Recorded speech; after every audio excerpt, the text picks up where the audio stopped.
We'll start the recording now. Camera, thank you so much. Good afternoon, ladies and gentlemen, and welcome to Livable Places Action Committee. It is Tuesday, April 5th, 2022 at 3 o'clock, and I'm Sonny Garza, co-chair of this committee. Welcome to all of you. We appreciate your time and all of you being here. We are calling this meeting as a virtual meeting using Microsoft Teams. Before we begin, just a few notes on how this meeting will progress.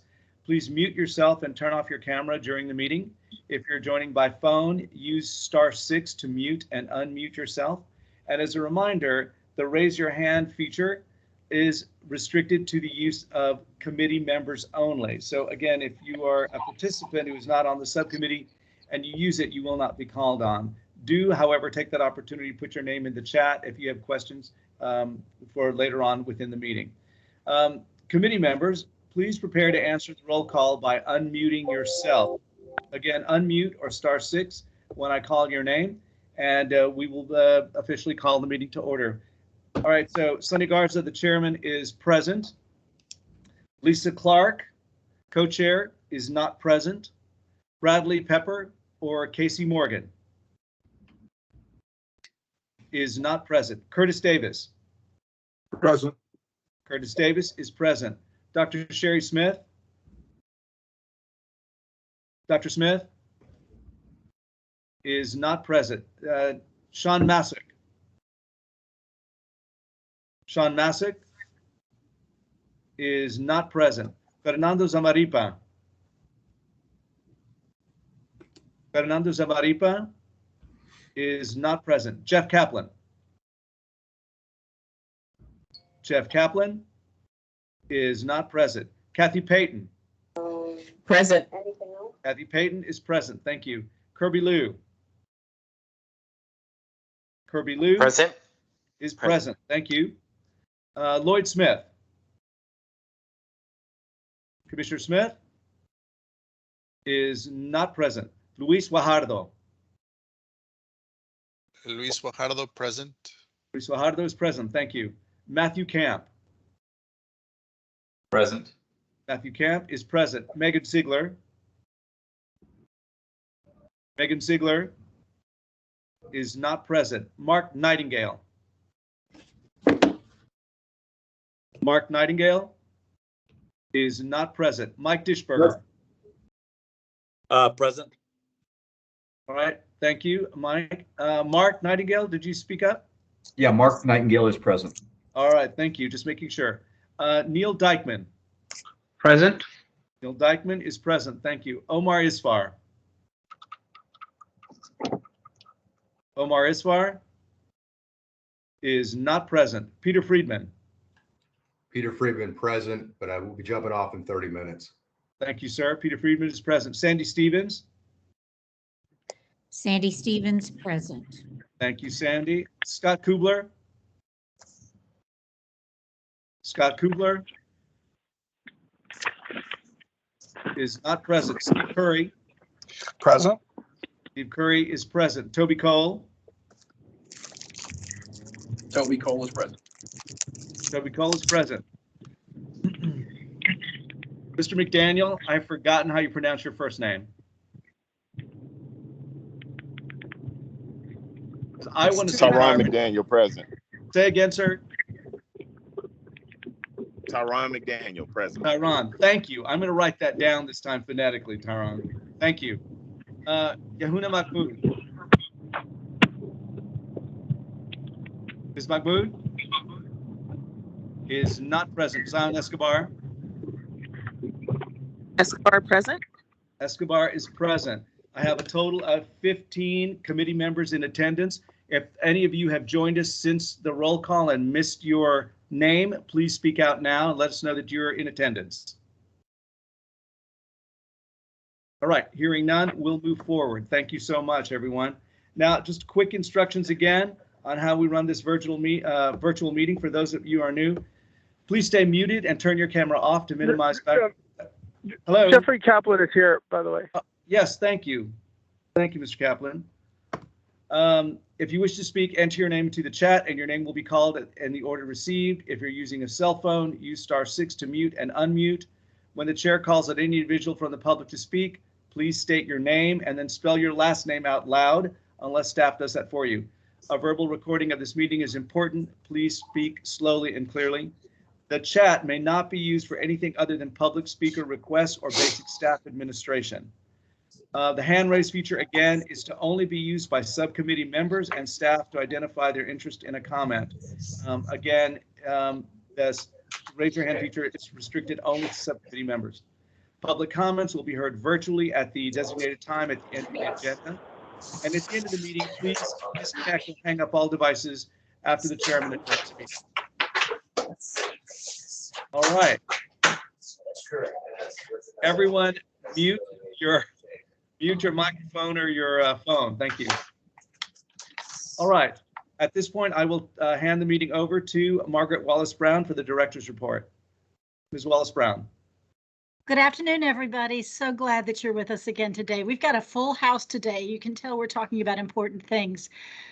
Since we do have a few members that are new and several new listeners from the public, I thought I would take just a very quick moment to confirm our process and what we are doing with this committee, what we are going to accomplish. I want to make sure everyone is clear about our goal and our mission. The mission of the Livable Places Action Committee is to create opportunities within our development code that encourage housing variety and affordability. Everything we can do to assist property owners and developers and builders and neighborhoods to encourage the variety of housing at a variety of price points to support Houstonians' needs.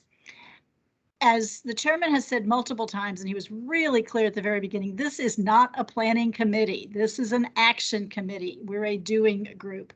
And so over the past few years, the Houston community has created several key plans that establish goals and actions. That's not what this is about. We are about taking those plans, the items in those plans, and turning them into reality.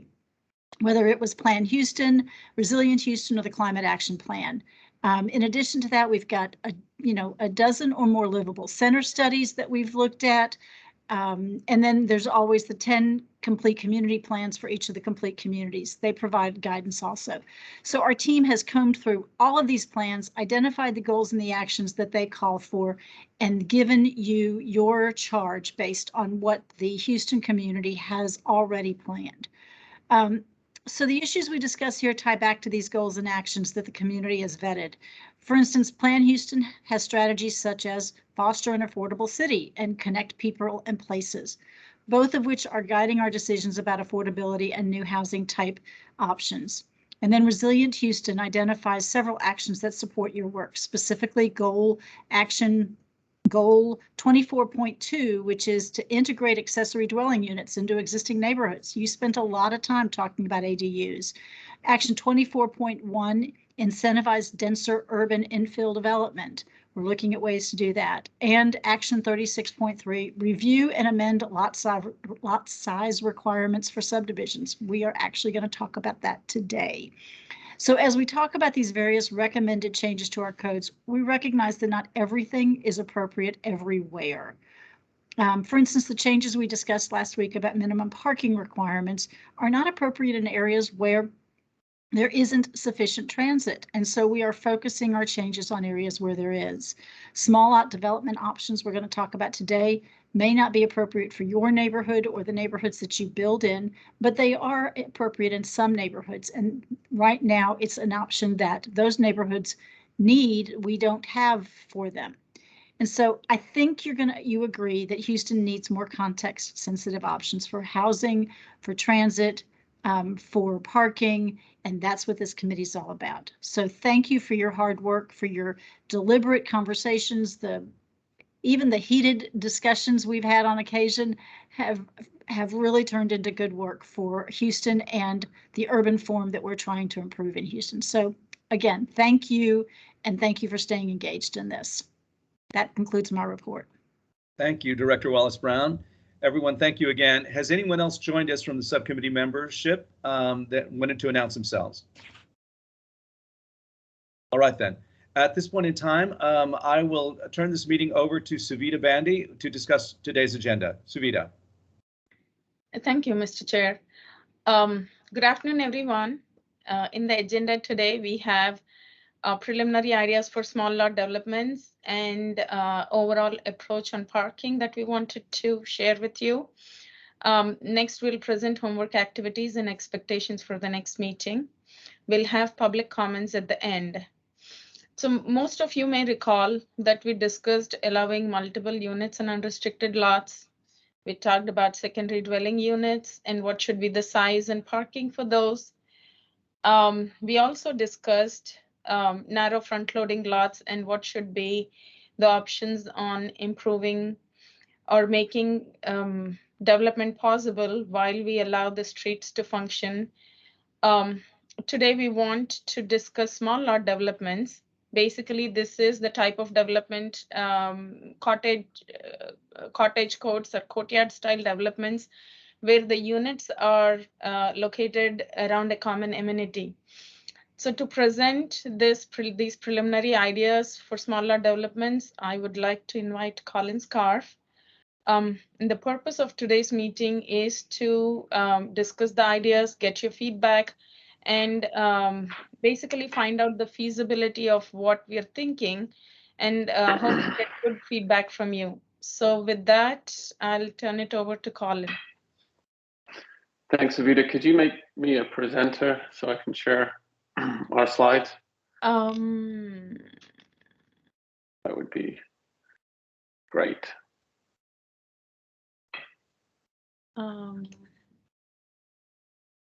Just did.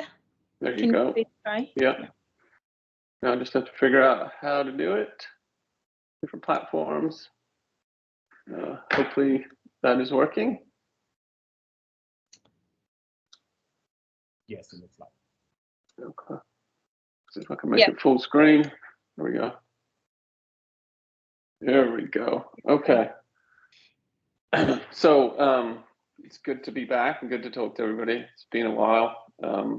We were meaning to talk to you about this small lot single family option for the last couple months, but you guys were so engaged in other topics. This specific topic had to get moved till now. So this is really a follow-up on the conversation that we had. I think it was back in October of last year, where we kind of shared with you some case studies of kind of small lot single family options from around the country. So we looked at like Nashville a bunch, and New Orleans, and a place in Atlanta, and a couple places in Houston. So this is just to get your thoughts and your perspectives on, you know, how can we come up with changes, rule changes to foster and encourage, you know, a different variety of small lot single family. So this would be something that is completely optional. The hope is what we really want to get from committee members is, you know, what would it take in terms of development code changes to make this kind of option possible? So this is something, you know, hopefully that would generate better outcomes, would do a better job of providing for more pedestrian-friendly development, and hopefully a better fit with the existing neighborhood. So shared driveways, popular model in Houston, it's still going to stay. This will still be an option. I think what we're hoping to be able to encourage here is something different. Again, something that is a little bit more focused on the public realm and how buildings address the street, something, you know, that's more walkable, more pleasant for pedestrians, and something that fits better within the existing neighborhood. So some of the shared driveway projects, you know, can be really tall and large and looming. You know, hopefully we're trying to create something here that is a little bit more at scale with the existing fabric. So just to kind of recap, so this is one of the Nashville examples that we showed you back in October. So I'm just going to walk you through kind of what makes this approach to small lot single family different to kind of the typical shared driveway approach that is very prevalent in Houston. So it's still infill focused, right? So it's still focused kind of on an existing built environment. So fee simple ownership is important here. I think, when we discussed this last time, it was pretty clear that you could do this type of project if it was multifamily, but it's not quite so easy if it's kind of a single family fee simple ownership model. So, we're trying to encourage kind of a variety of unit sizes and a variety of lot sizes. So we don't really want, all big units, don't necessarily want all small units or small lots. It would be great if we could kind of encourage a variety of unit sizes. So we were getting some large units, some small units, just to, generate a variety of people living in a project like this. The kind of a really important component of a project like this that Savita alluded to is this idea of having a shared amenity or open space as the kind of organizing principle of the project, as you see here highlighted in red. So, is this possible under the current kind of single family rules? So you'll see that, a lot of these lots or these units are fronting the street, but there are units here that don't front the street at all. So they're fronting the shared open space. So is that something that we could encourage and allow with rule changes? A real focus on the public realm here. You'll see that buildings are lined up all along the street. Buildings are fronting the shared open space. So, in a sense, less emphasis on cars, buildings that address the street and the open space.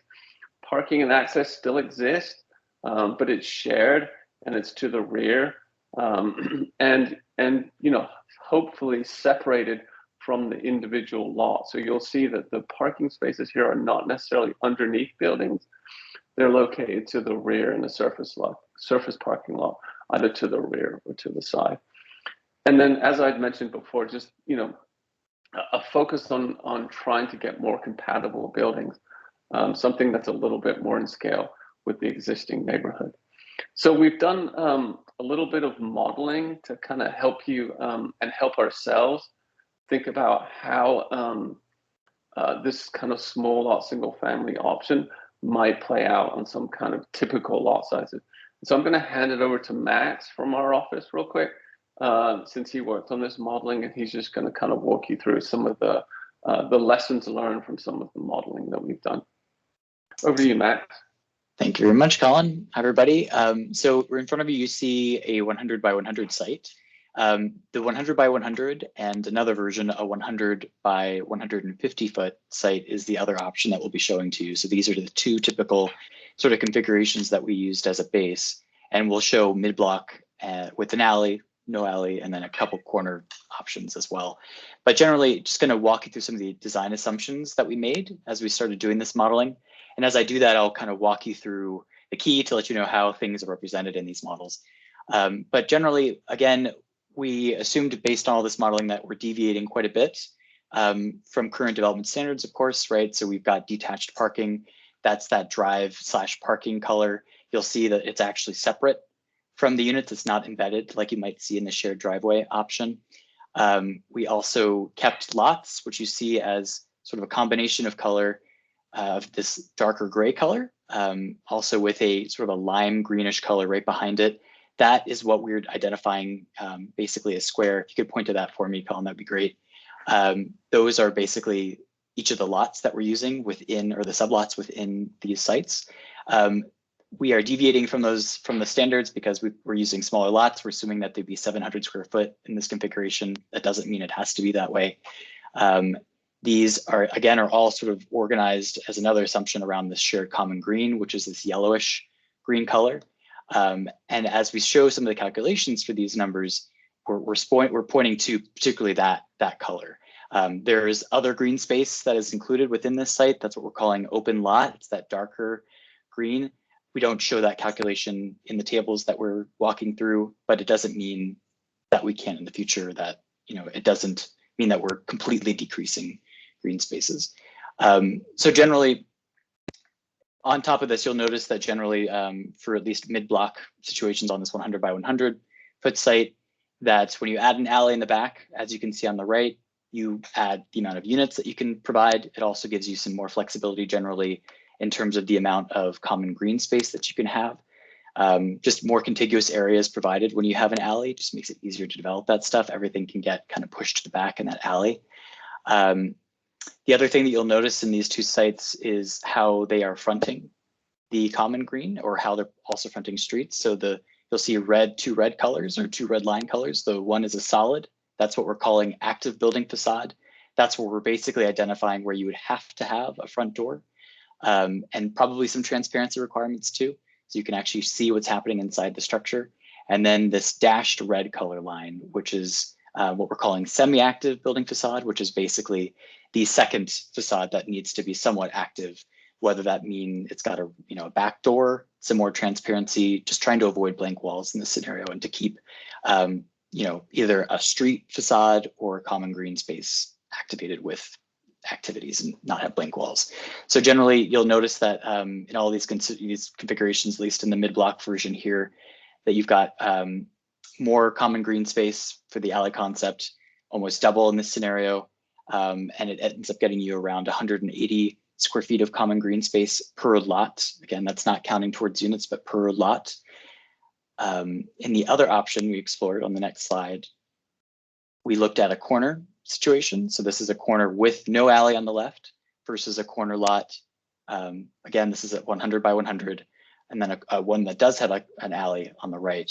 And again, you'll notice some of the same takeaways from the last one, that you can typically add an additional lot, in this case, one additional lot to the one with the corner, or the one with the alley rather. You'll also notice that there's generally a bit of more common green space allocated in this scenario too. That's going to be a trend that you'll see pretty much going forward.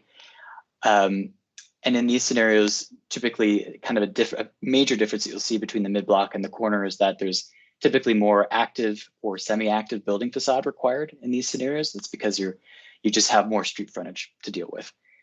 So if you go to the next slide, this is where we start to pivot to 100 by 150. So 150 being the deepest we can go without needing to have special fire access roads. So this, basically on the left, you're seeing a mid-block with no alley. You can think of this as sort of a half cottage court. If you think of that idea where the one on the right shows lots that are fronting the green on both sides. It's really tough to do that when you have to basically have a drive with parking lined on one side. So we sort of consolidated that into one side. You typically get to have, with the exception of, based on the way that we counted this, you can see that there's probably, I think, a little bit more green space allocated to that mid-block no alley option. But we can slice and dice some of these square footages in different ways and probably get us some similar results. But again, no alley means you've got higher density, you get an additional lot in there. And I think we've got one more. This is just the corner version of that same 100 by 150 site. And in this case, you see, again, much more active or semi-active building facades needed to make this work. And again, no alley, less density. With an alley, more density. And these are always, again, to repeat one last thing, the way that we park these, the assumption is that we've got one parking space per lot. Back to you, Colin. Thanks, Max. So Max kind of mentioned a few things about the existing requirements that may help this kind of development plan, or may be a barrier to producing some of those development scenarios that he showed. So everybody's familiar with the shared driveway, right? So we're kind of building on that requirement that you already have in place that allows for these shared driveway model. So Max showed off some pretty small lot sizes. You can get down to some small lot sizes in the city. So you can get down to an average lot size of 1,400 square feet. But some of the lot sizes that Max showed off, the lot sizes that Max showed off were 700 square feet. So that wouldn't work under the current development regulations. So if you want to provide that kind of 1,400 square foot lot size, you have to provide compensating open space, or you have to meet a maximum density of 27 units per acre and not exceed 60% coverage and provide 150 square feet of permeable lot area. Currently you can get your minimum lot width down to 15 feet with an average of not less than 18 feet. So So some of those lots that Max was showing off were about that dimension in terms of lot width, so that would work. The compensating open space. So this is a current requirement that you have in Chapter 42. So if you want to get down to these 1,400 square feet, you have to provide additional open space for your development based on the number of lots that you're providing. So that's not too dissimilar to what we're suggesting with this kind of shared open space model that Max showed off. The problem is that some of the numbers that are required, the ratio in terms of how much open space you have to provide based on the lot area that you're trying to achieve is pretty high. So in this particular case, if you wanted to get down to 1,400 square feet, you would have to provide about 600 square feet of compensating open space. We would suggest that's pretty high, and it's probably the reason that you're not getting a lot of these projects that are utilizing this approach, because that number is just too high and it's just doesn't make financial sense. So we're kind of borrowing that idea. There's some minimum size requirements that you have for that compensating open space today. 240 square feet. Does that make sense? Has to be at least 20 feet by 12 feet. Does that make sense? So, and here's just some of that language that says you can use that compensating open space to provide courtyard access, and then it sets a number for a minimum number between buildings for that courtyard. So, you know, one of the big things that we're suggesting is that integrating that compensating open space or shared green space into the development, so it's a shared amenity for the project and not just located, you know, anywhere on the development without kind of convenient and shared access to. So another thing worth mentioning is that today lots have to have frontage on a public street, a PAE, or a shared driveway. So there's no way currently, I think, unless you get a variance for lots to be able to front onto open space and to front onto an alley. So those are just some things worth pointing out. So I'm just gonna, yeah. Before we go to the preliminary ideas, can we pause for a second and see if anybody has questions, and then we can go to the preliminary ideas, please? Yeah. Okay. All right, with that Suvita's request, so I see Zion Escobar. Ms. Escobar, go ahead. Yes, quick question. Could you confirm that the models that Max and Colin showed also meet the current the current detention requirements as well? So that gives you everything you need. Is that correct? That's a good question. Thank you for asking. We are you're getting the first look at this. And once we kind of consolidate and bring up all the ideas from you and get your thoughts, only then we will talk to Public Works to make sure that they're meeting the detention requirements. Based on how much green space there is and that there are common areas, the detention can be within these green spaces. So it's possible that it is highly likely they'll meet the requirements, but the numbers wise, we did not check with them yet, and we will do that after your feedback. Okay. I show our next speaker is Neil Dykeman. Neil? I was actually just going to ask if one of the commissioners who had done more townhome style developments could comment on the detention requirement, because it seems to me that we're doing something like this now, but all the green space becomes a little lake. If there's a particular way around that. The second thing is wanted to kind of see if I followed correctly. So we're talking 714 or 2,100 square foot structures. Is that what there is anticipated here in this model? 700 square foot lots. 700 square foot lots. And so, you know, depending on how many stories, would depend on how big the units are. But you could assume they're 1,400 square foot units. So I guess the question was, so the proposal in this design is to move the parking out from under the structure, but still leave it on the on my land, on the developer's land. Yeah. So yes. How do you expect that would make sense for development as opposed to leaving it under the structure.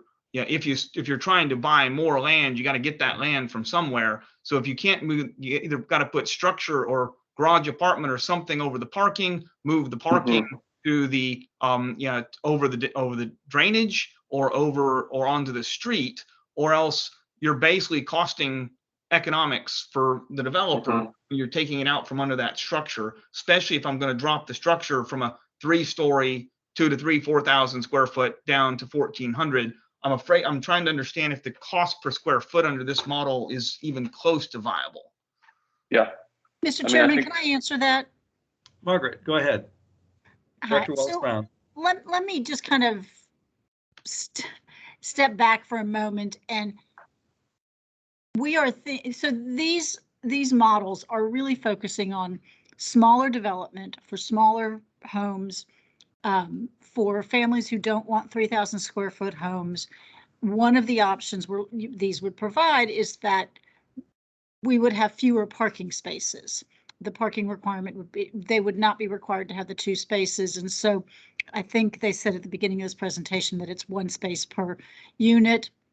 We're thinking that because the parking is relocated from underneath the structure, that this brings the scale down. It makes it more compatible with the existing neighborhoods and provides a better streetscape, front porches and that type of thing. We're really looking at the model that many cities are taking on, the cottage neighborhood development, the new pocket neighborhoods that are being built across the nation, understanding that people who want a 3,000 square foot home and 2 parking spaces are not going to want these. We know that there's a limited market for this. We recognize that, but in some neighborhoods, this could be a incredibly viable market for people who don't want that much space or don't need that much parking. I know that didn't answer your question specifically, but it gave you a little bit more context about why we're talking about this. Neil, does that make sense? It does. I think the concept you're describing has efficacy. I'm trying to understand the envelope that would make it work. Yeah, to do a 700 or 1,400 square foot unit, and I think that, as I said, the previous commenter was exactly correct. If it doesn't handle if you got to do detention on top of this or buy open space somewhere else, yeah, it seems like a non-starter. Even in this model, I'm looking at it and I'm thinking you need what, 130 square foot physically for a car, and I feel like I've still got a lot of car space somewhere. Yeah, and I'd be curious if some of the models y'all looked at, it would seem to me that the easiest way to get car spaces, there's not any extra. It is straight off the street. There's no drive. There's no access to the car. It's literally you pull off the street and it's inches off your land, and that's how the model has functionally worked. Or it's a garage apartment model where some of the parking is sitting under a rentable structure, which allows you, instead of sitting at, I've got what, 8 units per 15,000 here. I've got kind of 10 units per 10,000 square foot if I'm going to go this route.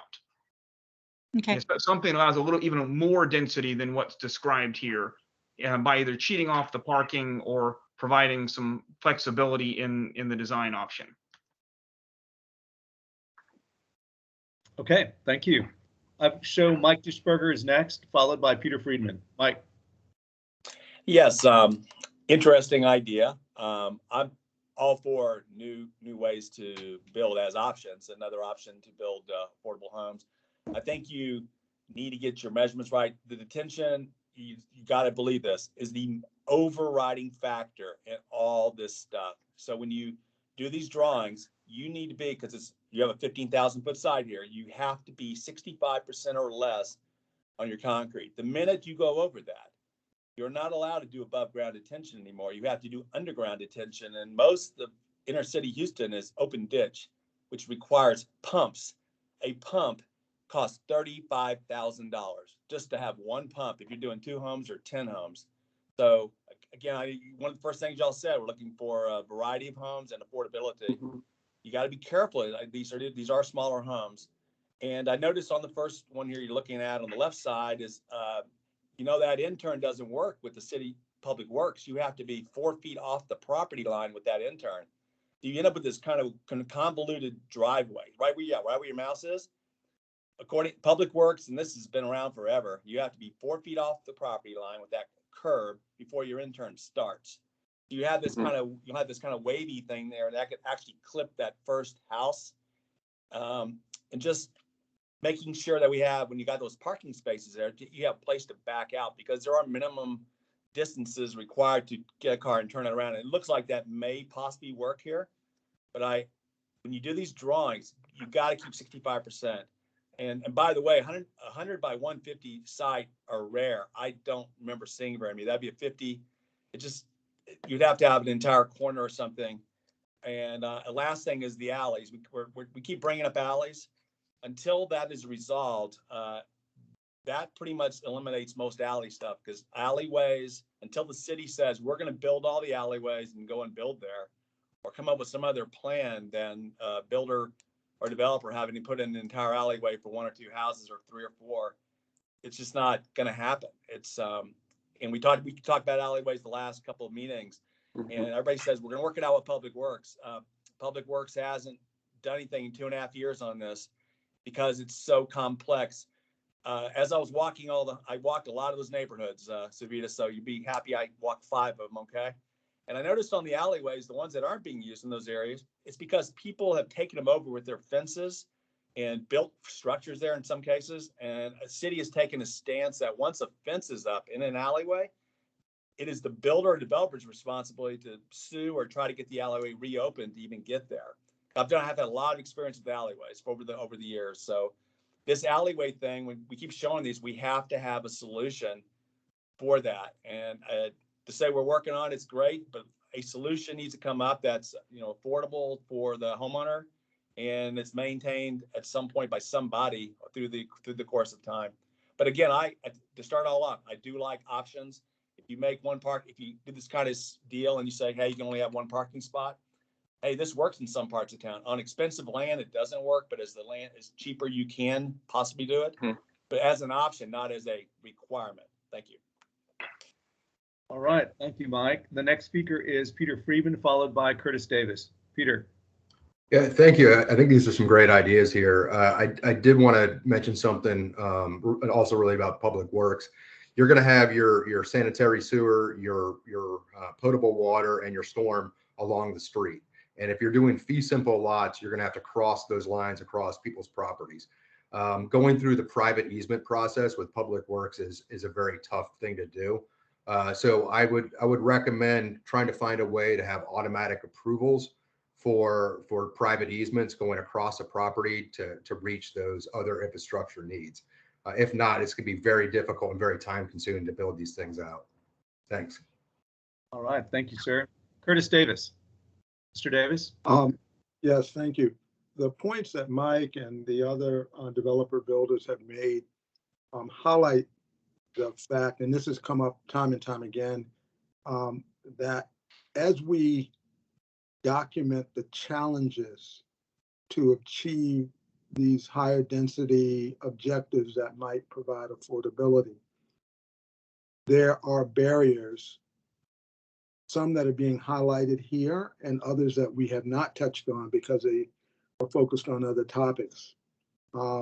And it would be useful to extract these barriers that are being listed and in a future presentation note how those barriers are going to be addressed. I think that I've heard it in a number of meetings, the concerns, and everyone kind of agrees. And even though we're not in a meeting, I can feel the bobbleheads of agreement around these issues.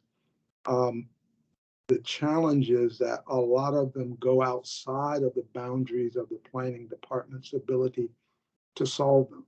But the planning department is in a position to set an agenda if it can get the proper empowerment to get them addressed within the city's purview. And that would be extremely helpful because these ideas are all great, but they're unique challenges in the city that I wouldn't want us to get frustrated that we spend a lot of time coming up with good ideas and not really addressing the barriers. All right, thank you, sir. All right, Kathy Payton, are you there? Hey, I Go just ahead. wanted to share what was really helpful with the homework is that this walk and live experience is a lot different than what we see on paper. As we see neighborhoods and communities begin transitioning with a higher density, it does make a significant difference. And so I'll be interested in hearing and seeing some of the comments and feedback and how this further influences our decision and our recommendations going forward. All right, thank you. All right, Ms. Payton was our last speaker. Is there anyone else who has any input at this point in time? If not, I'll hand this back over to Savita. Savita. Yes, sir. Thank you. I think we can proceed with the preliminary ideas, and all of the thoughts that are shared are great. We did keep detention in mind. The 65% coverage is on our mind, and we were careful about that while designing. And another point about the parking separate versus having units, the parking separate is an option. If someone decides to have parking underneath the structures from the alley or from the drive, that is also an option. It's just that we wanted to show what other places are doing and how the feasibility may work, and also get your feedback. So this is all great points that you're sharing. Thank you for that, and we can proceed. Thanks, Savita. Thanks for the comments. We'll get Max to look at the drainage numbers and the coverage numbers and see if he can calculate some of those numbers for those scenarios to see what we're generating. So you guys kind of touched on this a little bit. You know, what kind of incentives could be put in place to encourage this option? You know, so one of the things, and we're starting to hear from you guys, is, you know, what changes can be made to foster and encourage these types of different types of development. So, you know, one idea is, do we care about minimum lot size? Could that not be a requirement? Do we care about density? So there would be no maximum density. So whatever you can fit on the site, depending on some of the other constraints, like maybe regulating building height, for example, and the number of parking spaces and the coverage, should that be the kind of the constraint? And so developers would be allowed to, you know, figure out how many units they could fit onto a lot. Reduce parking. So we spoke a lot about parking. One idea is just requiring one space per lot, with the idea being that, you know, in Houston, you can put 2 units on a lot. So if we wanted to encourage additional units on those lots, you know, would it, if you required an additional space for that additional unit, would that be an impediment? So, you know, 1 space per lot. Again, this idea of no requirement within a half mile of high frequency transit and a quarter mile of high comfort bike lanes. Just, you know, wanted to reiterate that any changes to parking would be changes to the required on-site parking spaces. They wouldn't prevent a developer or a builder putting on as many spaces as they needed to accommodate for what they were trying to sell based on the market. So another incentive, which isn't easy to do today, allowing lots to front on these shared green spaces and alleys. So that is something that you can't do today. And then making sure it's easy and allowable to, if you would choose to, detach parking so that it can be located away from the individual lots and consolidated in a surface lot to the rear or the side of the development. So this image here is just kind of a conceptual image that we're using just to kind of walk you through how some of the incentives might play out versus some of the kind of performance standards, right? So if we're offering these incentives, what should be given in exchange, in a sense? So what kind of performance standards would make sense if you were kind of given those kind of incentives? So we're just keep looking at that, and this 150 feet that you keep seeing is really, you know, the maximum depth that we're comfortable with, because once you exceed that 150 feet, then you get into, you have to provide access to fire trucks. So we're limiting the depth to 150 feet from a public street. So again, this is just, how, if we didn't care about lot area, or if we didn't care about lot width, this is just how one of these sites might play out.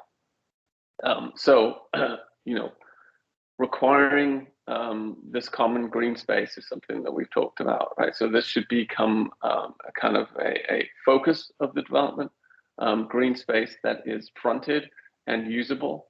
It should have minimum size, minimum dimensions, a minimum amount per lot. So, the amount of common green space that is provided should be based on potentially how many lots are provided in the development. And then, this idea again of how many lots should front that development. And so in this case, you're seeing not all of the lots are fronting the development.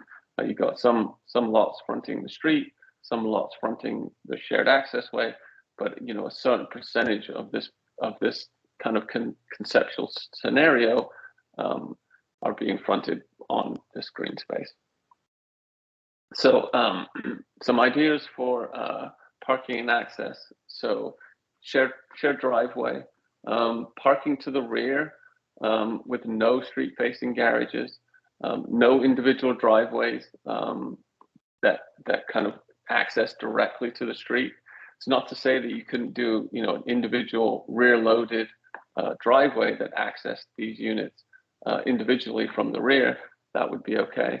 Limits that we've spoken about before, limits on the width of driveways, minimum and maximum size for these curb cuts. Making sure that there's not too many curb cuts along the street, particularly on a site like this, limiting the distance between driveways so that you're not getting too many driveways along the street edge. Buildings should be kind of pulled up to the street and should be addressing the street. They should also be pulled up to and addressing the common green space, active space required along the street front, so that we're not getting, we're getting more than just parking underneath buildings, whether it's a spare bedroom or a home office, just a little bit of usable space at the front of the building, so that just enhances the kind of pedestrian experience when you're walking down the street. So what we're trying to prevent is parking right up to the front of these buildings, so that they're not very active. Front doors and entryways facing the street and the green space. And then, as I alluded to earlier, because there's this idea of not regulating density or minimum lot size, should there be a constraint on the maximum height of buildings? So just kind of quickly recap some of these incentives that we're talking about. So no minimum lot size, this ability to have flexible lot frontages so that you can front the street, you can front open space, you can front shared driveways, you can front alleys, no limit on the number of units, no limit on density, reduce parking, and then detached parking, so that parking doesn't necessarily have to be located on the same lot as the unit if you choose to. So just to kind of go over what we're calling these performance standards. So kind of in exchange for those incentives, does it make sense that you have to kind of provide this kind of required green space, this kind of shared amenity, making sure that buildings are fronting streets and the open space, building facades are active along the street and the open space, limitations on building height. So these are kind of, all the incentives kind of grouped together for you kind of to look at, and then kind of all the standards that might have to be provided in order to access the incentives. So just some questions for you, just to kind of get the conversation started. I think you guys, again, alluded to this earlier, but, do these trade-offs make sense? Providing the green space, street fronting buildings, active building facades, building height limits, versus, no requirement for density, no minimum lot size, and kind of reduced parking, and then detached parking. How much open space should be required? So if you looked at some of Max's drawings, there was a certain amount of open space provided based on the number of lots. So we just wanted to get a sense from you guys what that number should be, and we can kind of go through some of those drawings again, if that helps you. What should the minimum dimensions be for that open space? Again, the compensating open space requirement today requires 240 square feet, and then it has to be 20 feet by 12 feet. Is that a good starting point? What should be the maximum height limit for buildings? It would make a big difference. I think if buildings were allowed to be 3 stories or 4 stories, should this be kept at something more like 2.5 stories? At 30 feet, 35 feet, that's just something we're really curious about. So we alluded to this idea about the parking reduction of being 1 space per lot. It could be something more like 1 space for smaller units, which is something we've been talking about for the multi-unit. For example, if you don't exceed 1,500 square feet, you would only be required to provide 1 parking space, and then 2 for larger units. So one of the goals of this project is, to get a variety of housing types, small, large, but really focus on trying to get smaller, more affordable units. One way to do this is to kind of set a maximum unit size. So, does it make sense to say, if you get access to this package, the maximum unit size is 1,500 square feet? Or does that make sense at all? Another way to do it is to use average unit size, just like you're using average lot size. If so, you could do some big units, but then you would have to do smaller units to compensate. So that, what we're hopefully trying to do here is not get all large units. And so those are just some of the questions. And then, so I'll turn it back to Savita, and she can facilitate the conversation. And then we can kind of flick through some of these modeling scenarios again if we need them. Thank you, Colin, for the presentation. And sorry, my phone starts buzzing. Thank you for that presentation. And all of these thoughts and ideas we wanted to share with you and present because we want to know the feasibility of how they will work in Houston. And what we can do in Houston in terms of allowing the courtyard style developments and what are the challenges. So we are ready for questions, comments, any ideas that you have thought about in the past or right now after looking at these. So please share your thoughts. All right, so subcommittee members, ladies and gentlemen, one of the things that we've talked about already have been, Curtis Davis talked about the barriers that are currently in place that, don't allow this kind of construction to happen. What we want to do is, and this came up in our last meeting, is we want to make sure that this kind of infill housing is being built by developers who can make money doing it, as opposed to special groups that are building, specific low-income housing or charitable groups and the like. We want to see if we can give you enough incentives, developers, to build these on your own because they're worthwhile and you make money.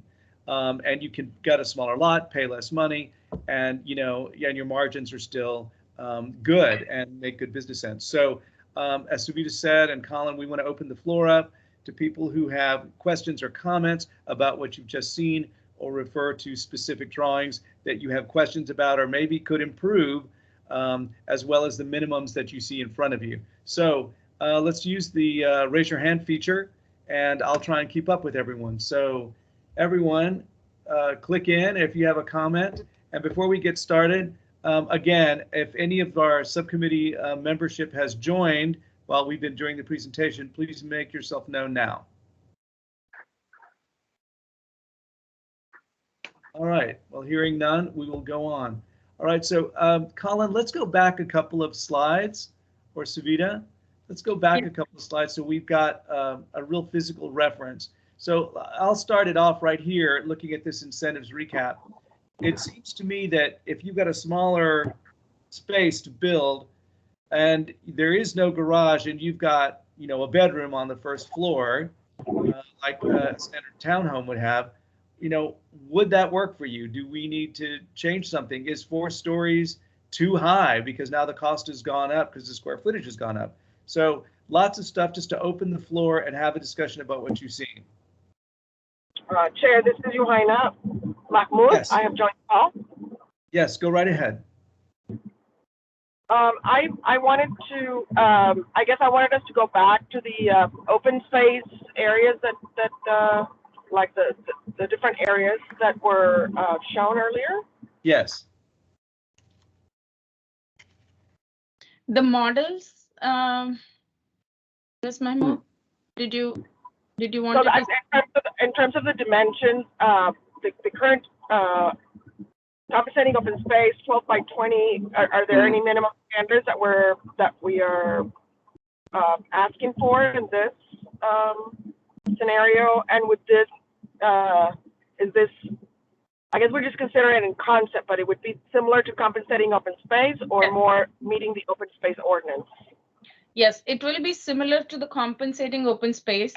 What we have learned by talking to different developers, what we have learned is the compensating open space requirement right now is, if for 1400 square feet lot, it is 600 square feet per lot. And even though there is no limit on density, when you do compensating open space today, that is not an option that developers are choosing to go. And I asked the question, why is that? And the response is that the amount of compensating open space requirement is too high. So that's one concern. Again, we are not already talking about decreasing or increasing, but it's just the idea of the other thing we notice is the compensating open space is set up like a strip around the property, even when it is provided, a 12 feet wide strip. Instead of that, if we are able to consolidate and put it in one space as a common amenity, can we allow the lots to only front on the common amenity? So that's an idea. Separating the parking is an idea. So these are all the things that are not allowed today. So we are trying to propose a concept using these different ideas. Yeah, no, I agree that that it would be a common space used for all would be more beneficial than little strips, because that's what we end up seeing in the plats, right? It's just little strips that are really not usable for the community or for anyone specifically. So I would agree that I think the exploration of a open space that is communal or put together larger so that it's actually usable. I just don't know what size that means, but I agree with putting the open space together.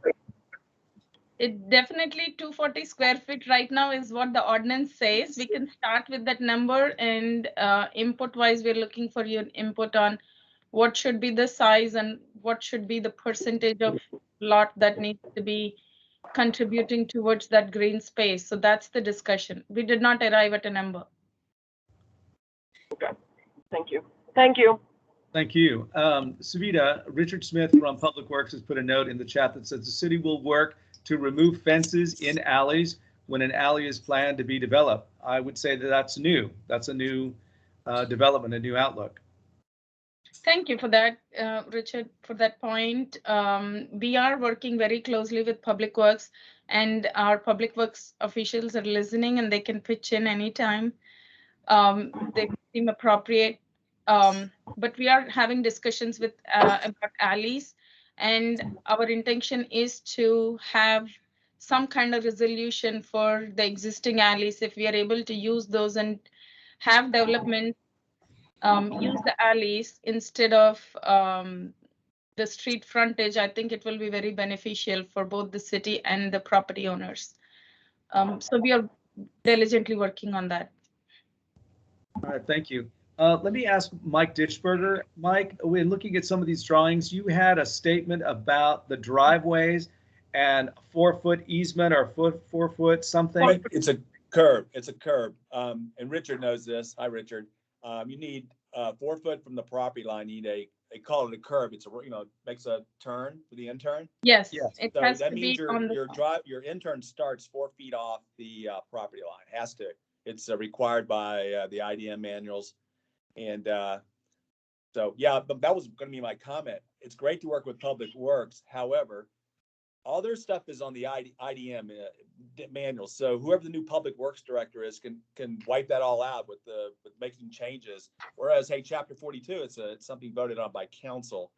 So if we're making any kind of working with public works, it'd be great if this got put into the ordinance versus into a design manual. But yeah, it is 4 feet off.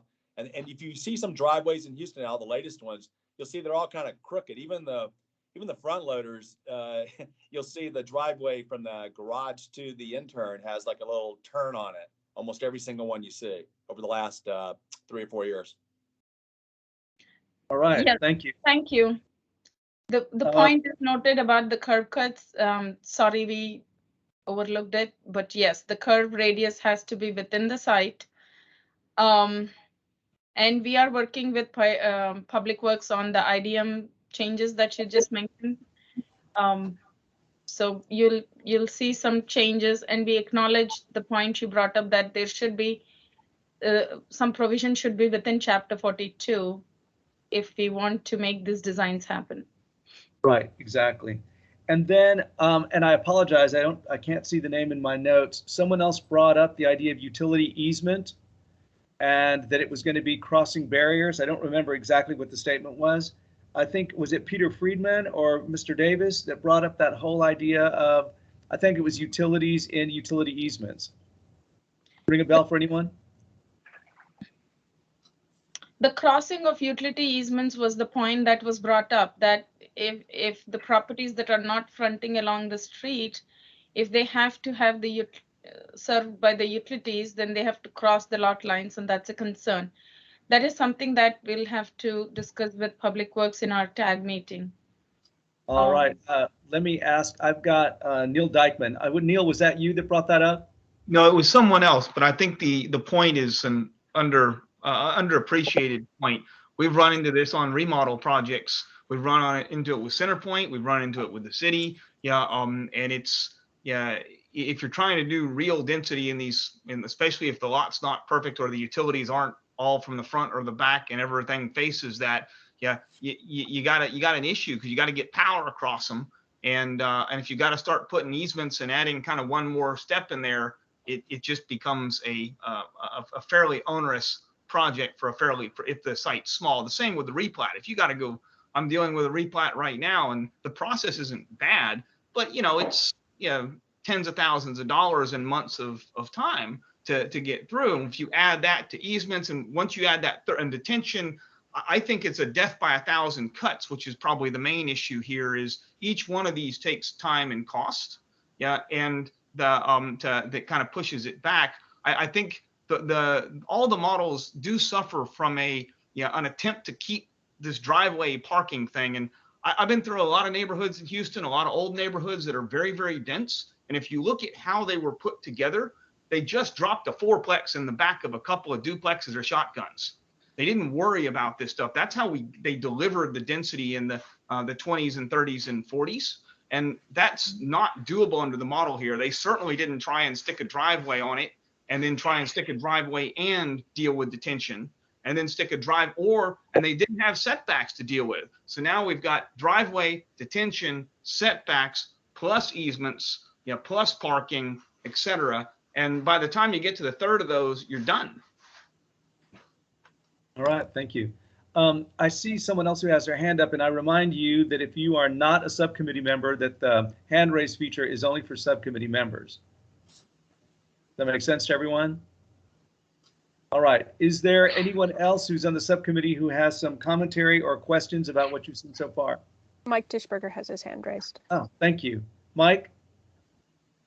So, I'm sorry, I answered one question for you, but as far as you're asking some questions here, I like a little bit more of the presentation today in this aspect that today we're talking about incentives. How do we get stuff done? How do we get developers to do something? In the last meeting, it was more like how can we not do something?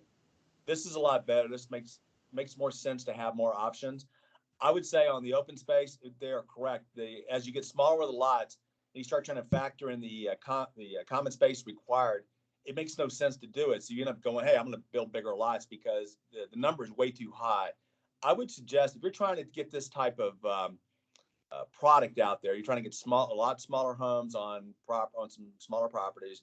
You know, as an incentive, hey, cut the common area down as low as possible. Maybe it's 150 foot per home or something, you know, and that'll allow you the density. But again, unfortunately, we're all the builders, developers, we're into details. And the drawing, it was a great little drawing with all the houses on that project. We had L-shaped driveway, the last few slides we saw.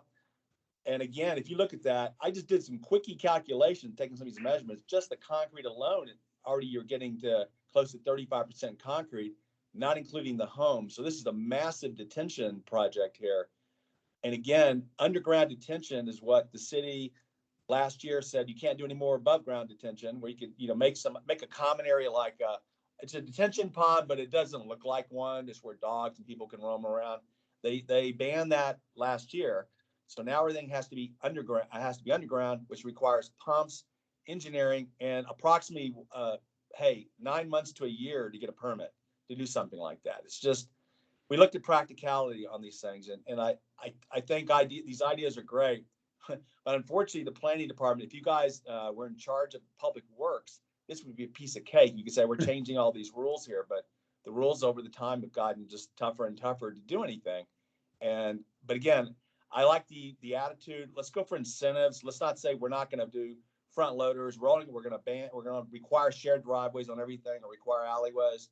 I mean, we will do these kind of projects if it makes practical sense. And as you said, Sonny, if you make a profit on it, I'll build anything to make a profit on it. And right. We work these numbers out. That's what we do.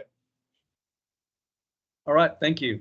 All right, committee members, any other commentary? Any other questions about anything else? Yahaina. Yes, I wanted to comment on the idea of the lot size having a maximum lot size. I think this is a good idea to explore in terms of affordable housing. What we want to, I just don't know what the development community feels like an average, or what the market will do for them if they do average versus maximum size. But I feel like that is definitely we've identified for several years now, and now more than ever, affordable housing as a need. And I feel like that that's one of the things that this committee wanted to explore. And so I do think that is worth looking at, and maybe I don't know how market is driving the size versus the average, or like I said, the developers. But I think that is something that we should pursue in terms of being able to accommodate affordable housing in the denser developments. I did have a question regarding, and I may have missed some of this. I know that towards the end of the presentation we talked about the reduction of parking. Are we talking about what is the adjacency that we're talking about in terms of transit when we start talking about parking reduction, or are we just saying blanket reduction in parking? Well, I'll answer the first part, which is we're looking at having a blanket reduction in parking, like 1 per unit, but then that would change based on the distance to a transit zone. Savita, do you want to answer that question? Yes, we are talking about, in terms of proximity, we are talking about from bus stops or from rail stations and transit stations. We are talking about half-mile distance. And from high comfort bike path, we are talking about quarter-mile distance. Okay. So I think, and this is a comment that I meant to make maybe in the last meeting, I feel like that's almost backwards. Like the distance that people walk is shorter than the distance that the people will bike. Like your catchment area for normally for walking would be a fourth of a mile, versus a biking distance for the same time would be like 3 miles. Mm-hmm. So I'm not suggesting the 3 miles or anything like that, but I feel like maybe the what people are willing to walk is shorter than what people are willing to bike. Absolutely. So I would say that maybe we want to look at those distances in that context. That's okay. A good bit of so if yes. all of it is half mile, is that your recommendation? not recommendation, sorry, but is that your suggestion? Yeah, I mean, the 4.5 on the transit of people willing to walk. I think that when we were looking at, even with parks, you know, the distance would be a quarter mile to a half a mile. And it, you know, for a place that is actually walkable, right? Where there's sidewalks. And that's the sensitivity that we have not added to any of our distances, but that's something that we, you know, since a lot of our city doesn't have walkable sidewalks or sidewalks at all, I would suggest that that's something. But anyway, I would say yes to that. That would be something I would say we would look at. Okay, great. We will look at that again. Thank you for bringing it up. Great. And then I see committee member Matthew Camp with your hand raised. Matthew, sorry for the delay. Go ahead, please. No worries. I appreciate all the comments from all the builders and developers on here that do residential, but I think it's important to identify the barriers, but not get so hung up on them, because Colin has shown at the beginning a real world example of this type that was built. And I believe in some of his other presentations in October, he had several other different examples of actual built that aren't just drawings. So I'd like to kind of focus on, okay, how can we get that done, and not just focus on you can't do that because of a particular requirement. That's what we're supposed to do here, is focus on the action and positivity, and, you know, how do we move this forward instead of getting hung up on a detail. Absolutely. Thank you. And I think, you know, one of the things that we're learning from talking to all of you is, you know, there are great ideas that are coming forward and a lot of good viable ideas, but what we're finding is one by one that there are barriers to making those happen. And so our job here is to find out what those barriers are and see if we can, you know, mitigate them, release them, change them, you know, reduce them, whatever, or get rid of them all in their entirety to see if we can make this kind of development happen. Savita, I had an idea, which I love the idea of mixed use. And when I say mixed use, I mean by maybe the size of the unit or the cost of the unit. We talked about that with workforce housing, where you can increase your density when you add workforce housing. So my thought was, in some of these drawings, let's go back a drawing or three so you can see. Richard, I'll call on you just in a moment. So, you know, my thought was one more. Keep going. The homes, you want to see the homes? Or Yes. So the thought was that there were that you had some that faced the street, like this one is perfect. Yes. Yeah. So the ones that face the 5 that say face street or face southeast, those could actually be larger homes, and maybe have a driveway behind them, and then you keep the common space between the others, which would be smaller and less expensive. The beauty of that would be that you would have a higher income individual who would demand certain number of amenities, and then those who would have smaller homes at lower prices would be able to take advantage of those same amenities. And so it's that same concept that the city is looking at with workforce housing. So maybe the 5 in front do have a garage or a single car garage or whatever, and still had a unit, a living unit in the front. So just, you know, food for thought that permutations of this would allow a developer to make a bigger margin on the houses in the front, potentially a smaller margin on the houses in the rear, but balance out so that the project is worthwhile. So let me shut up and I'll call Richard Smith with Public Works. Richard. No, I just had the question. I knew that Mr. Dishberger was just talking about that above ground detention was no longer allowed.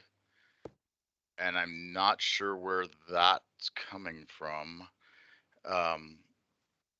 And that was one of the questions I had was, you know, exactly where was that coming from? Because my understanding is it's still allowed. It may not be economically cost beneficial, but that's different than not being allowed, I would think. But again, it may be just a misunderstanding of what he's saying on my part, or maybe I'm missing something, but that's what I wanted to clarify. You're muted. Richard, it's Chapter 9. Anything under an acre can no longer have above ground detention. Chapter 9 from last year. Okay. I appreciate I was pretty sure you knew where it was coming from, and I hadn't seen that, but All right. Well, thank you, Mike. And thank you, Richard. All right. So I don't see any other hands raised. Anyone else have any kind of commentary, question? Anything else? I've got a couple more. I'm sorry. I was going to fill in real quick. Richard, go right ahead. I knew people were talking about alleys, and if there are questions on alleys, please let me know. Yes, Public Works is doing an intensive study of the alleys for multiple reasons. We do a lot. I mean, if an alley was platted, we do allow use of the alleys. We will work to help a developer. If it's just fenced off, where people have fenced it off over the years, we will work with developers or anyone to get those fences removed. The only thing that we require is that we ask that they come in and submit plans for developing the alley prior to us getting involved in that. And that is partly to keep us out of the neighborhood fight, you know, the neighbor versus neighbor squabbles and stuff. But once the developer says, yes, we're going to build this alley, and not necessarily build an entire alley for just adding 3 or 4 homes, but if they're going to start build a portion of it for use, then yeah, we will help them and go in and red tag and work to have the fences removed. We ask that they go in and talk to the property owners first, but if the property owner says no, they won't move it, then we red tag them and start working with them to get those removed. Now, the issue about people having built something in the alley, that gets to be a little more troublesome, but we have looked at several of those. If it was something that was movable, we've had people move them. If it's something that's been there for 40 or 50 years, it has been a much more difficult issue for us to deal with. But again, as a whole, we are looking at the alleys. It'll probably be another year. And we really started taking a hard look at it at the beginning of this year, figuring out what Public Works is going to do with the alleys. Great. Thank you, Richard. Appreciate that. I'm sorry. I was going to say, just as the last piece, we're looking to do an assessment of all the existing alleys, and that's part of what's going to take us so long. Okay. That's great news. Assessment of what we have on the ground. Our next committee member is Jeffrey Kaplan. Mr. Kaplan. You there, sir? You're muted. No. There you go. Go ahead. Okay, great. Yeah, one comment that I wanted to add on to your suggestion that there could be some parks, like the example that you showed at the southeast corner, is structuring car sharing as a service. We're looking at that in some projects, at a project right now, and there's an example of Austin actually doing, I believe, in the last couple of years, a 25 park reduction in any project that has designated car share. And I think that it goes beyond, like, it means moving away from this like antiquated zip car model and actually building it into the project, where it's part of the DNA of the actual development that it's serving, as opposed to relying on zip car, which really services downtown and corporate campuses. Great, thank you. That's something new. I don't recall having heard anything about that. Savita, that's something we might want to look into. Yes, I wanted to ask, is this in Houston, Mr. Kaplan, that you are proposing, or? We're looking at it right now, and I would love to have a sidebar conversation. We're looking at incorporating it into some urban village development work that we're doing in the East End. That's a great idea. I think any option, one of the options that was brought to us, which is not in the slides here, is also why the parking has to be on site, why it cannot be off site. We did not explore that, but ideas like that, we're trying to get all of the feedback that we can get after looking at this, so we can think about those. It makes, I mean, if you think about the average utility of a car, it's like 5% of the time that the average person's car is in use. So there's just a ton of time that it's not being used. And, Zipcar was on the right track 20 years ago, but they got bought by a company, and, they just didn't grow them the right way. And they ended up just being in these corporate office parks and Brookfield campuses and college campuses. But we're looking at incorporating it into, like, really into the project over here. Awesome. Great. All right. I don't see anyone else with their hand raised. Committee members, anyone else have a comment, question? All right then, Savita, let's continue with our agenda. Can we go back to the question slide, Colin? I just want to make sure we got adequate feedback on all of the questions, or did you unshare?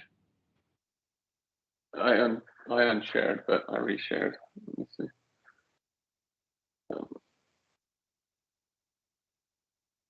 The question slide, yes, this Right. one. There you go. Savita, anything specific there? Yes. I wanted to ask about the height. I did not hear a lot of comments about the height, but I think it is important for us to hear from the committee, because the intention is to have these as small units, but also that fit within the character of an existing neighborhood, because again, infill. So what is a good height for these kind of units? Anybody? Yeah. So, And Colin, yeah, if you have the number of stories, I think, is important.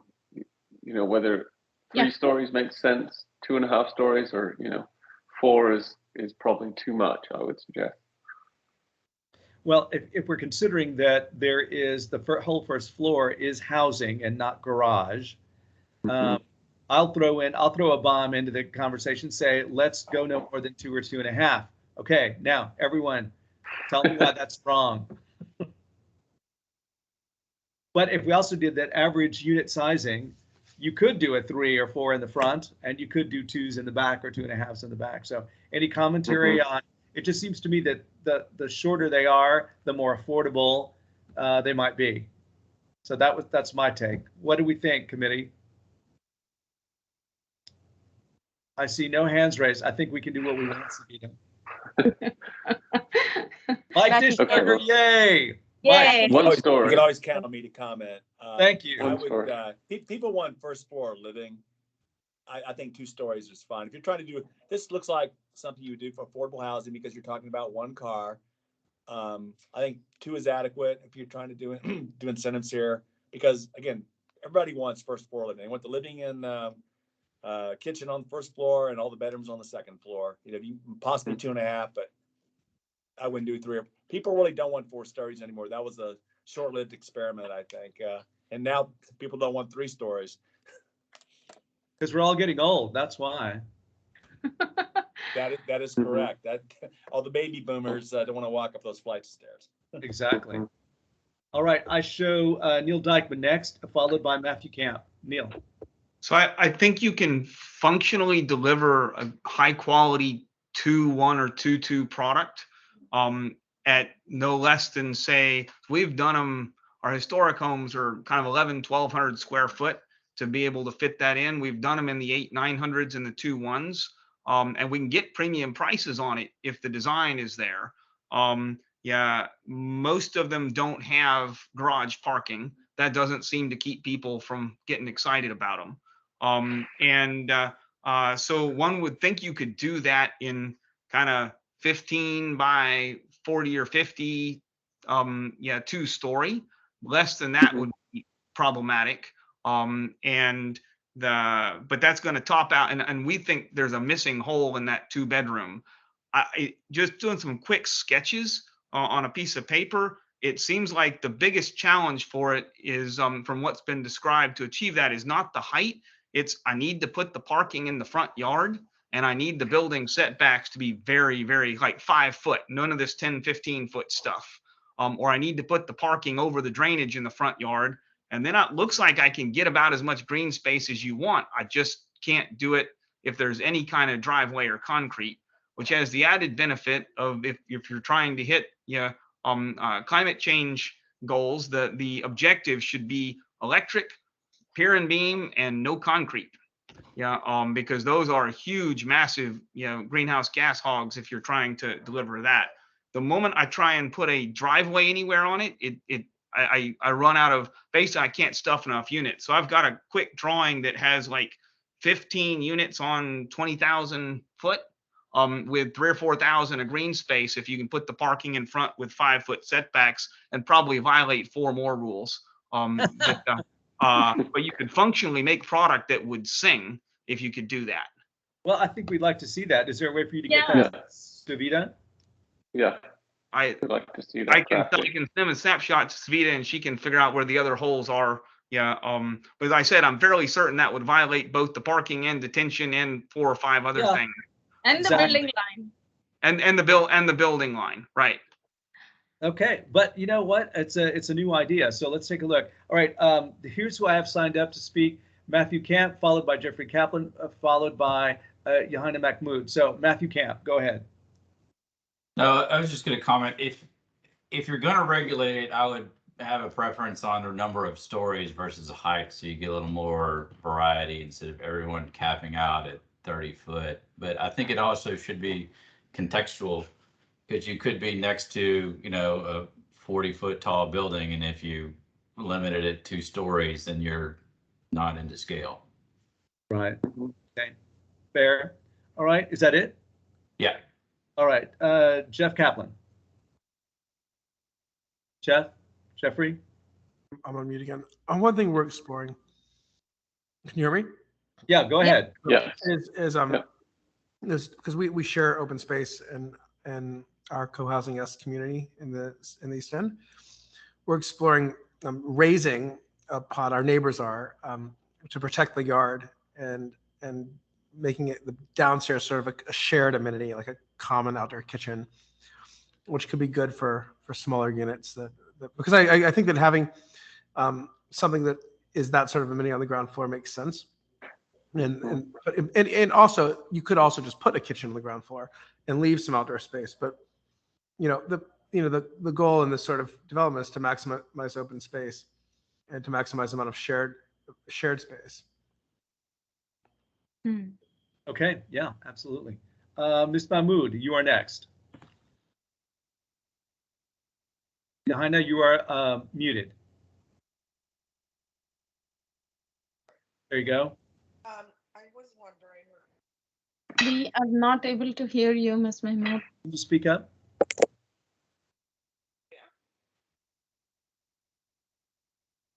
We're not hearing you. No. Can you turn up your microphone on your computer? We heard you earlier. We're not hearing you now.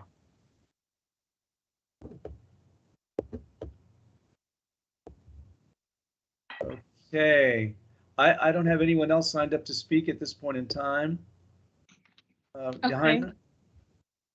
See, Johanna, if you can hear me, break in when you get access to your microphone. Savita, let's go ahead. Okay, thank you so much.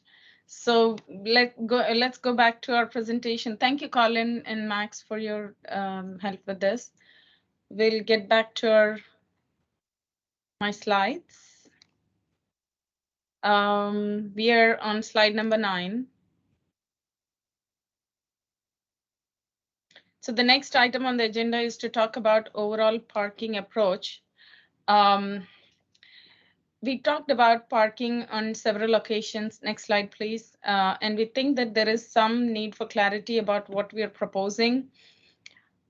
Just like our director mentioned, the purpose of this committee is to create opportunities within our development standards that encourage housing variety and affordability. Our task is to implement the community's preferences identified through action steps in several previous planning efforts, such as Plan Houston. It proposes connecting people and places. Resilient Houston's action suggested was to end one-size-fits-all parking requirements. Climate Action Plan talks about reducing parking requirements and eliminating parking minimums by 2030. So those are some of the examples of the action steps which we keep in mind while we make recommendations, because this is an implementation task. Next slide, please. Houston has made significant investments in increasing transit options. We have bike plan that proposes miles of 1450 miles of high comfort bike paths. We have Metro Next plan, moving forward plan that was approved, voted and approved by the public for 3.5 billion bond referendum. There is Bayou Greenways project with 150 miles of planned trails.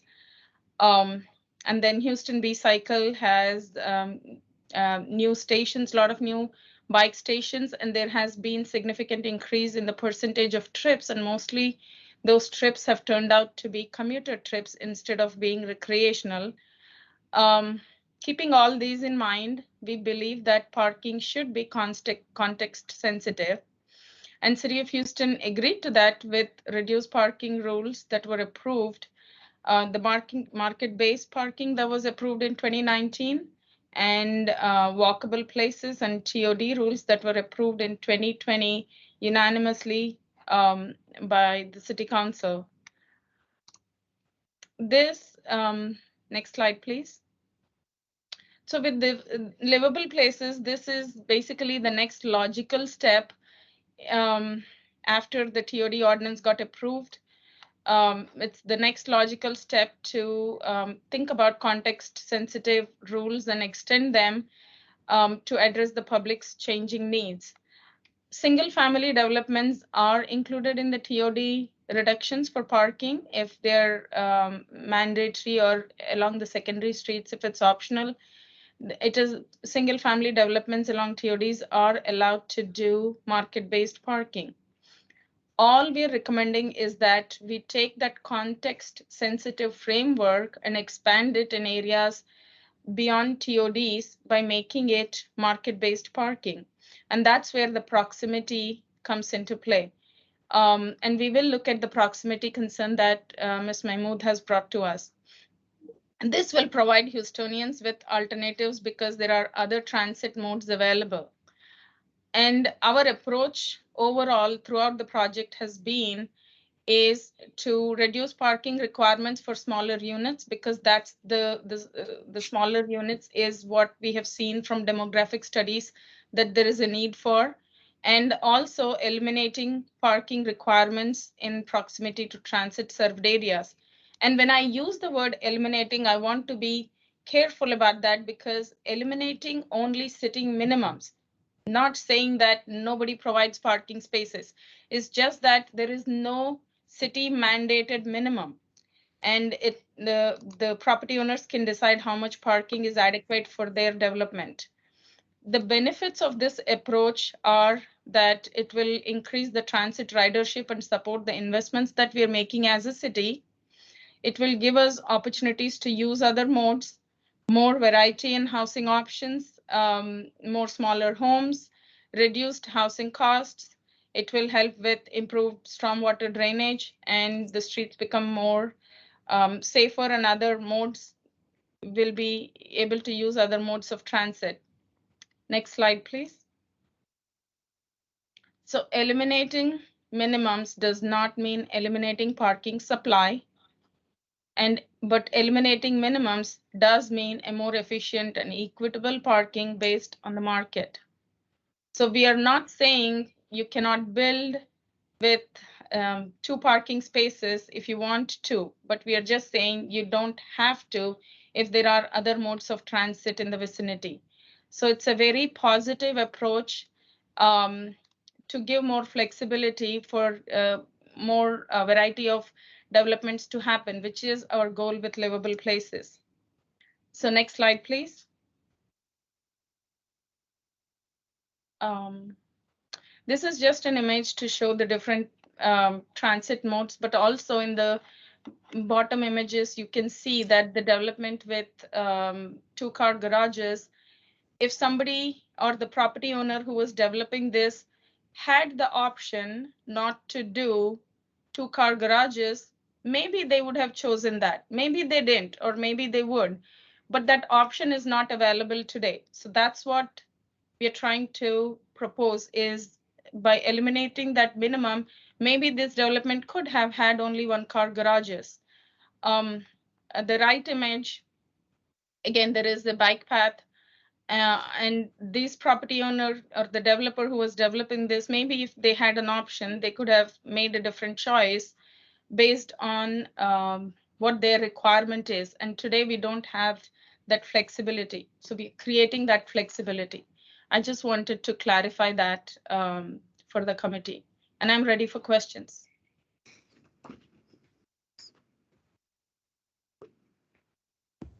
All right, ladies and gentlemen, questions? Savita, let's go back to, and run through the slides slowly so we can get some ideas again, so we've got some specifics to look at. Okay. Devin, can we go back to the,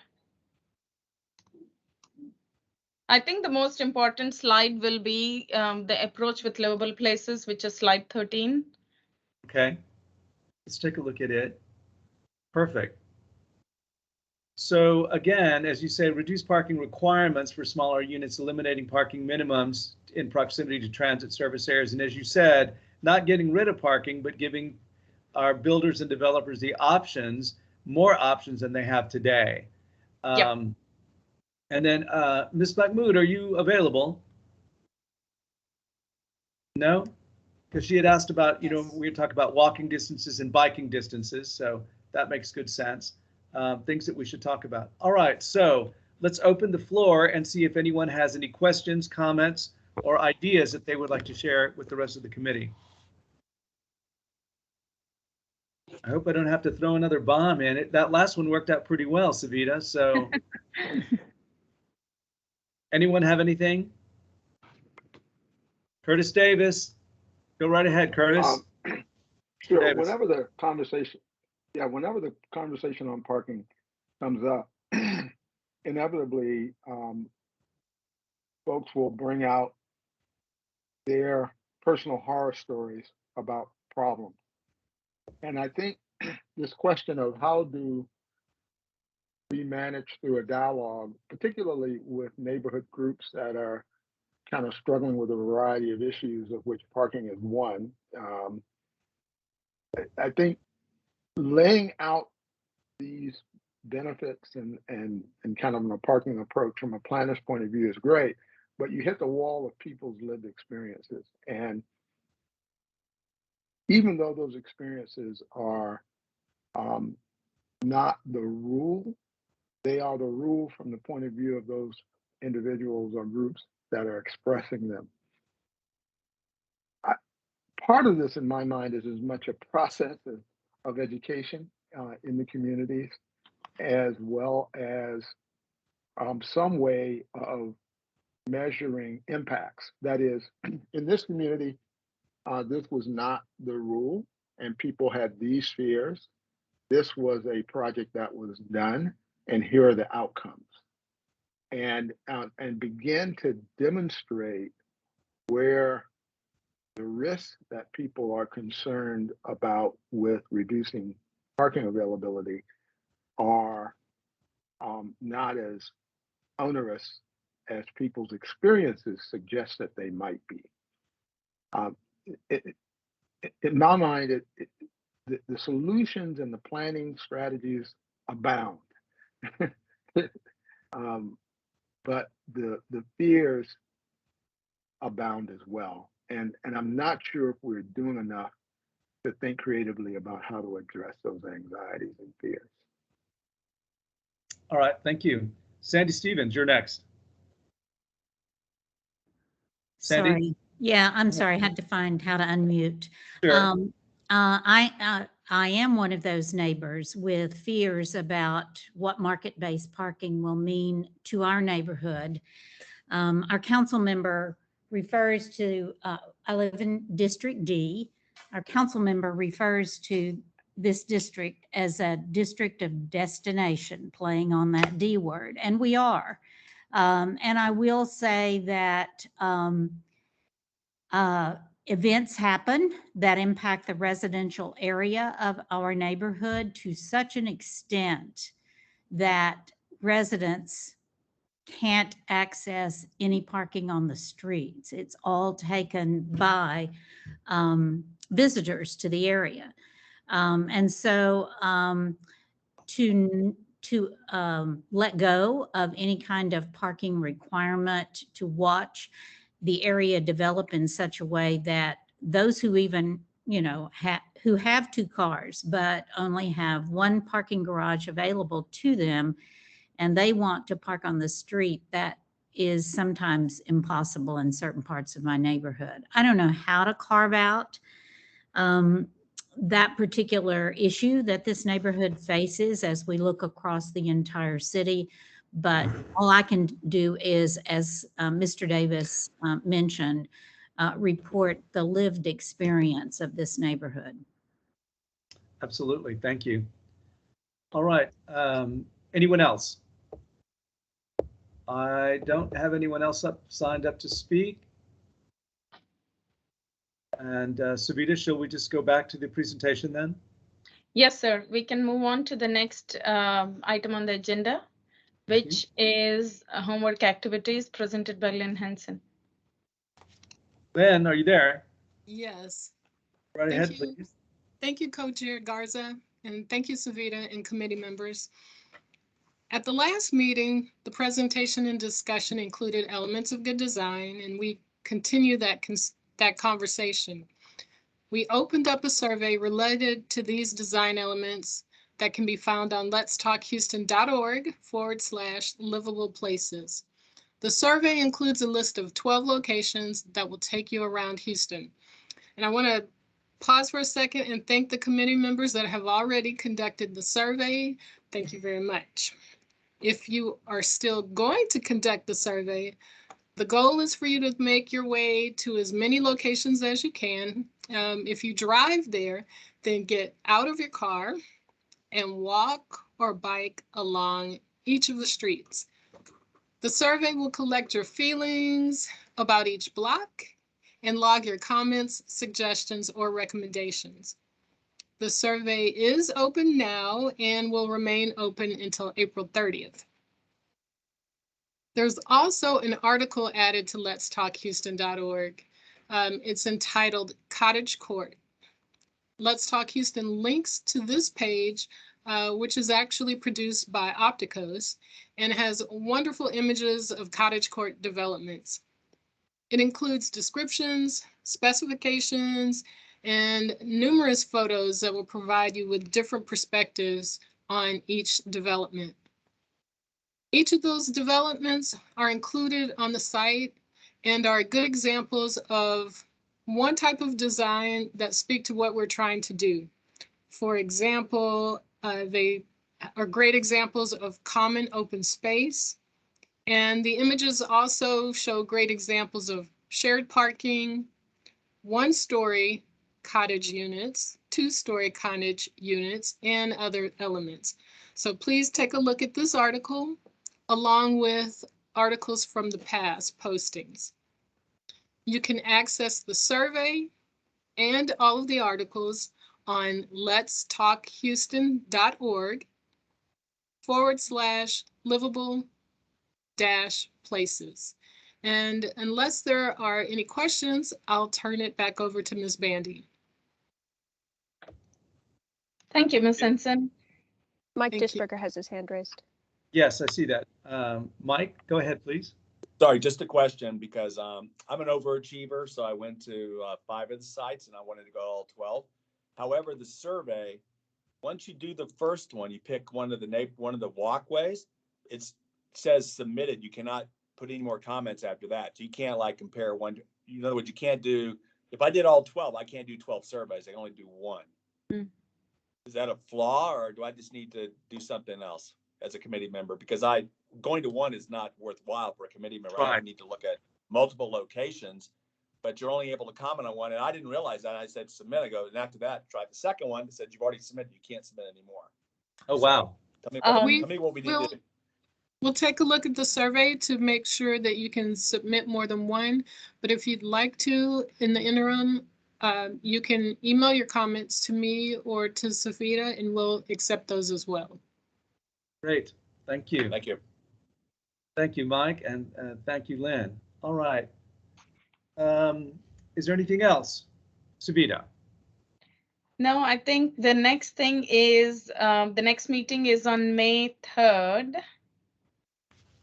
And during this meeting, we plan to discuss all of the housing related recommendations. So I request all of the committee members to be available and provide feedback.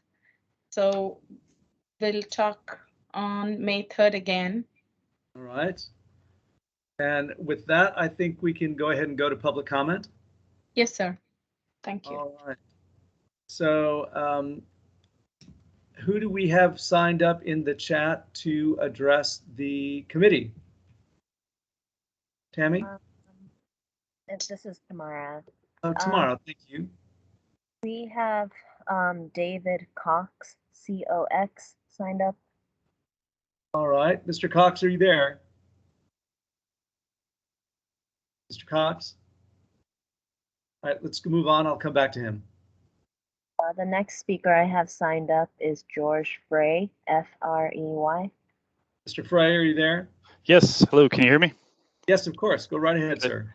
I really like the fact that you guys have specific suggestions. They're quantitative and they're real good targets of how to go forward.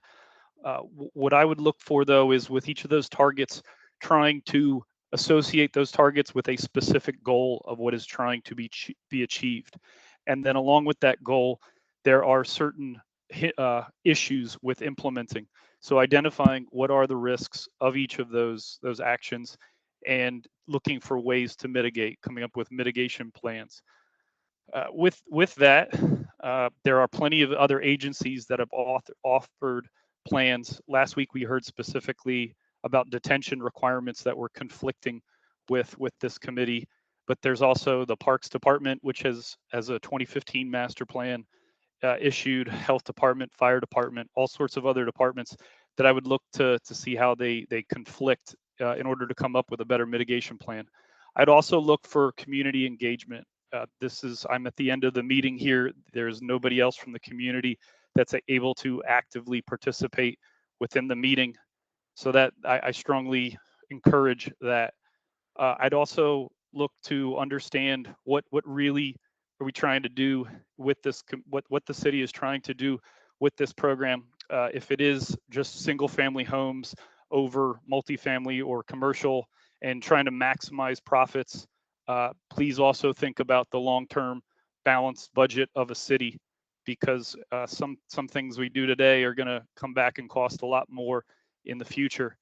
And then regarding what was talked about today, we heard plenty of suggestions for removing green space, removing parking, removing detention, removing the lot size, the front loading, the front facing. And I wonder, these are all these are attractive features for a livable place. And so if you're trying to remove the livable aspect of a community, really rethink what you're trying to do. All right, thank you.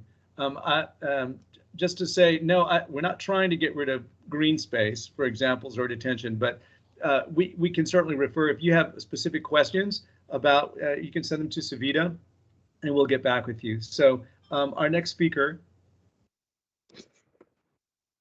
The next speaker I have is Ryan J.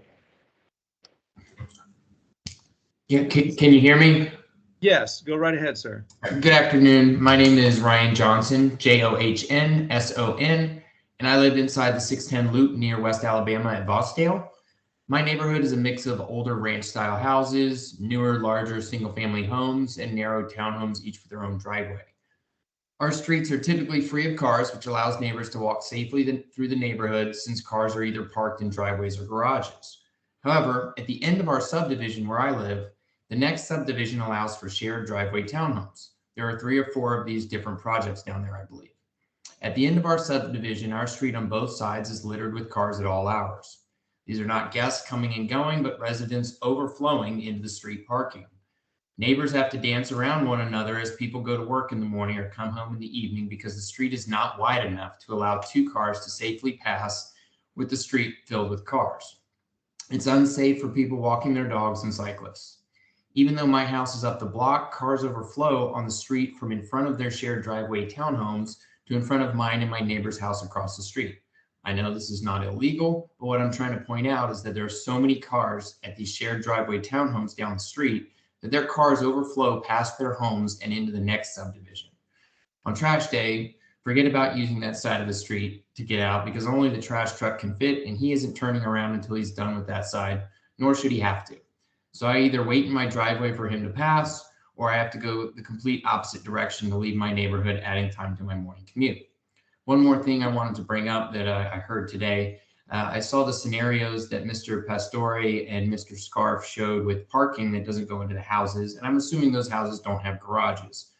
Someone else mentioned exploring off-site parking as well.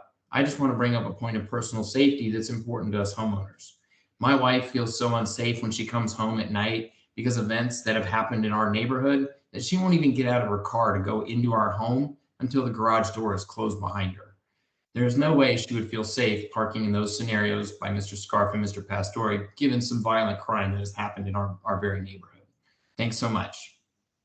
Mr. Johnson, thank you so much for your comments. We appreciate it. Tamara, who's next? The next speaker I have is Brooke Wimmer, W-I-M-M-E-R. Hi, yes, this is Brooke. Go right ahead, please. Thank you. Yeah, I also wanted to touch on the street parking with the shared driveway communities. I live in one and am surrounded by many shared driveway communities. And I've noticed that a lot of investors or even just, homeowners buy these houses in these shared driveway communities and will rent them out. That a lot of them have 3-4 bedrooms. And so, these 2-car garage houses and shared driveway communities, now have 3+ cars per house, and that forces residents to park out on the street outside the gate. And with the terrible lighting on the streets and the homeless people on the side of the road, I mean, it's scary for our residents to leave the community in Houston to go outside the gates to get to their car. I mean, on kind of touching on what the last speaker said, a lot of people in our community are scared to go to their cars at night. And it just gets really congested. A lot of the driveways get blocked when deliveries are made, even just Amazon coming into the shared driveway community, they have to pull all the way in, make their delivery. Anyone else trying to come in and out has to wait for them to leave, whether you're in the driveway or trying to pull into the community. And then there's not enough room for these delivery trucks to turn around. So they're just backing out of the community, which is very hazardous. And on top of all of that as well, I drive around Houston a lot and I see a lot of these shared driveway communities that just aren't really well maintained, especially outside the gate on the street, between the streets and the gates and front entrances of these communities that have just been real eyesores. That on top of all the congested cars, it's just a nightmare. All right. Thank you, Brooke. We appreciate your being in the meeting and your commentary. We'll take all of that into consideration. Our next speaker. She was the last speaker signed up. All right, Mr. Cox, David Cox, are you here? All right, then. I think that he has left our meeting. All right, then. I'm sorry? Co-Chair Garza. Yes. I just want to let all of the committee members know and the public that the Livable Places survey has been changed so that individuals can log as many comments as they like once they log in. Great. Thank you so very much. Sorry, this is David Cox here. Oh, yes, Mr. Cox, just in time. I was on call. I apologize. I missed my turn there. Go right ahead, David Cox, COX, Design DCA. I'm an architectural designer that does a lot of this type of product, townhome, patio home, single family, high end, et cetera, in and around the loop. So we've been exposed to this for 20 years, plus or minus now in Houston. A lot of my concerns, honestly, were alleviated today by hearing that it seems like this is geared towards more of an incentive-based program versus forced requirements.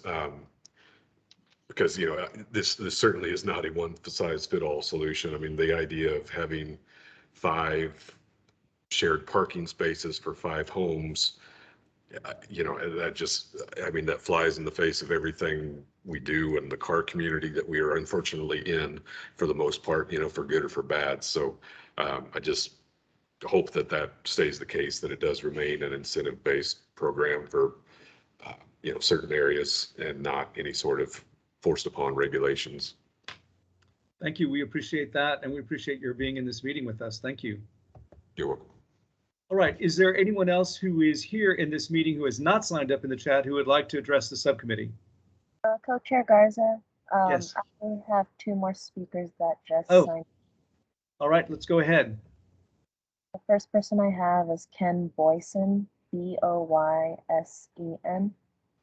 All right, Mr. Boyson. Hey, thank you. I appreciate the opportunity. I actually built homes in the Houston downtown area, and I thought that some of those folks had some great insight onto the people that actually live downtown and buy the homes that we build. So I thought I'd take a different tack just on affordability and timing. So these shared driveways require extra engineering. So on a front load driveway, there's not a lot of engineering with it. When you're doing the shared driveways, not only do you have extra engineering costs, but the city of Houston is tremendously behind on permitting and everything like that. So I would just like to ask that you take into account those kind of things, or maybe there's a way you could work with them to get that kind of thing, an added permitting issue and engineering issue to be viewed, just to try to get the timing worked up. I know you're talking about incentives for doing shared driveways. That would be one of the things that would behoove putting more shared driveways in, is if it didn't take extra time and engineering. And I'm not saying engineering will go away, but the time with the city through the engineering department and the permitting department would help tremendously. All right, thank you, Mr. Boyson. We appreciate it. All right, our next speaker. The next and final speaker I have signed up is Eric Himalates, H-Y-M-O-W-I-T-Z.